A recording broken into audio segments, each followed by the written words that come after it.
Oh, that's right. That iconic intro again. Welcome back, my dear folks. This time to the Forgotten Hollow, where very strange things happen. Takes October 2024. We are going to play The Sims 4 very carefully since vampires. Vampires. We will attack.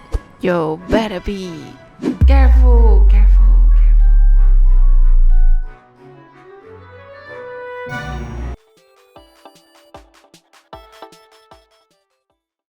In a dark, magical land live Nessa and Victor, heart shining bright. Years after their marriage, sweet and grand, they dreamt of a child, a gift so planned. With excitement and joy, their hearts did race. Upstairs they went to their special place. In the warmth of their love, pure and true, they whispered dreams of a baby anew. Some days passed over with dealings quite new. Nessa felt nauseous with suspicion that grew. A test she did take, her heart full of quest, and the result surprised her much more than she guessed. Excited and joyful, her heart in a race, she ran to find Victor, a smile on her face.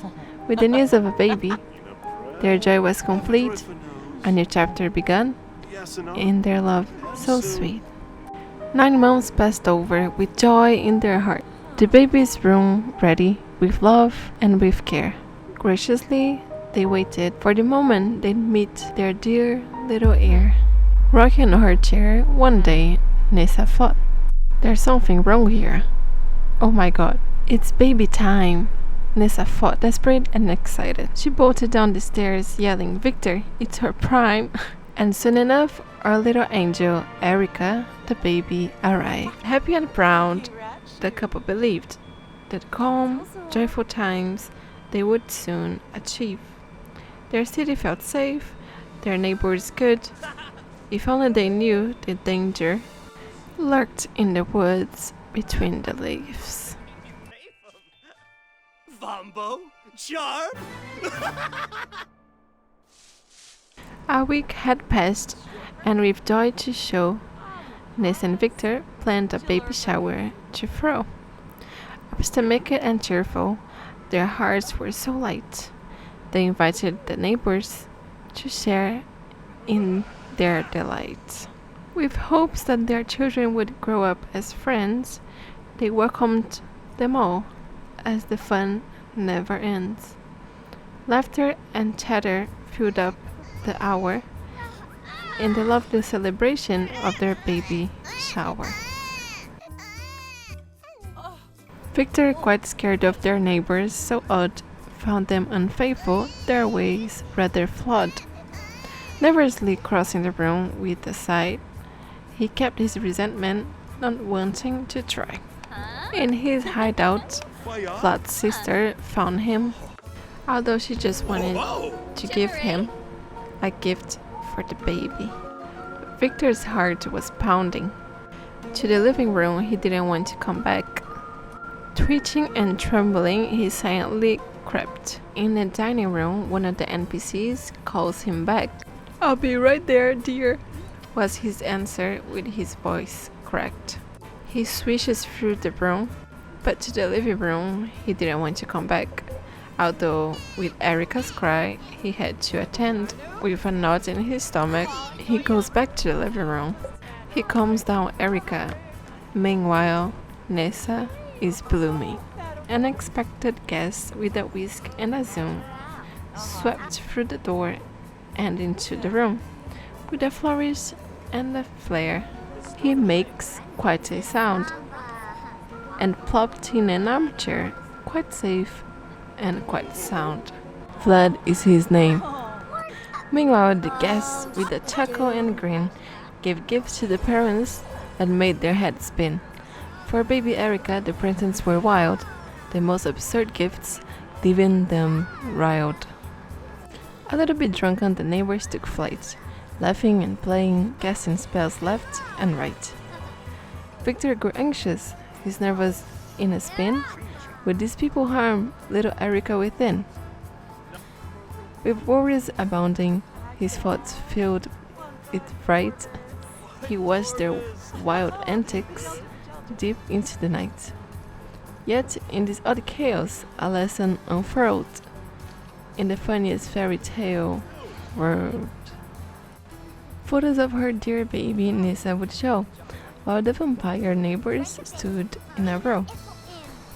With stiff, silent grins, they'd barely partake, making sly jokes about the deadly steak.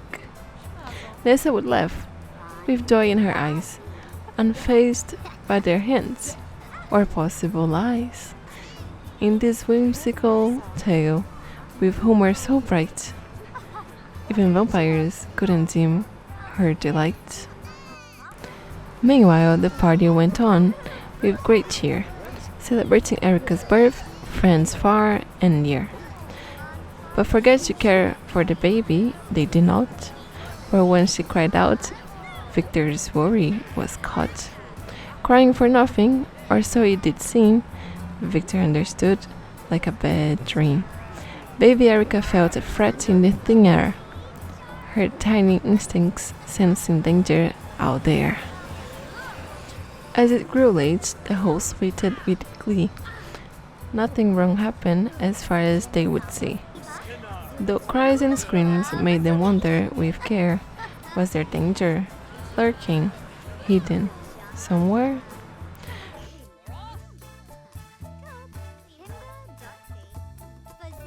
Mr. Flood, through act of terror, would play, while guests enjoyed it, dancing away. Meanwhile, many gifts were given, and drinks freely flowed. Laughter and music in the party abode. Searching for Count of Lead to see where he would go, Victor found him at last, just before dawn. With a shake of his hand to ensure he would leave, Victor sighed with relief. From that on, a calm night they have achieved. While guests left and gave their farewells, Nissa and Victor, their joy did swell. They sang a sweet tune as they settled to rest, for that night was a blast, one of the best. Later that night, the wind would sing, and the trees would dance, a magical thing. Nissa and Victor, with hearts full and blessed, prepare for their sleep to have a night of sweet rest. As the couple prepared for their sleep so deep, a dark, horrendous creature began to creep. Nissa was caught by surprise and dread, a terror and fear filled her head. The creature grasped her, fierce and tight, taking her head in the dead of night. Her thoughts raced to Erica, her dear little light, as her eyes foreshut, consumed by fright.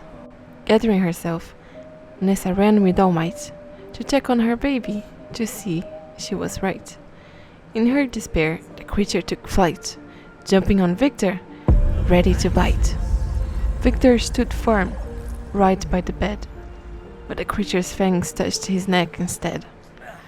The same thought struck him in his despair fight, worry for Erica in the dead of night. When the creature finished harming the pair, Victor, wounded and weary, showed his care. He decided to sleep by Erica's crib, so small, to keep her safe and protect through it all. For Nissa and Victor, uncertain and scared, worried how they would care, their souls deeply bared.